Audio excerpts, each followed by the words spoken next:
आज आमर साग सहित आउ कौन कौन व्यंजन प्रस्तुत करछबु कौन है छुई आलू भजा छुई आलू भजिया एटा दही बैगण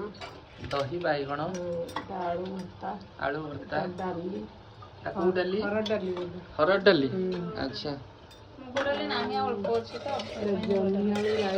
जह्नी आलू राई एटा होची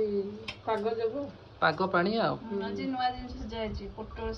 पोटल सिझा मु भाबदली पोटल कंचा बोली सिझाटा ओहो आ सलाड जदी खाइबो कटा हबो आ धला भात करन धला भात हलदिया डाली एटा कोन तमे जानि न से बहु जाननाती सुनना तो ओहो मु खाली जानि छी सेइथिया बहु टिके चमकी पइले हमर धला भात को हलदिया डाली ओहो काई कार नाली नेली डाली करछुडी के नेलिया साग हां अन्य सागडा कोन हलदिया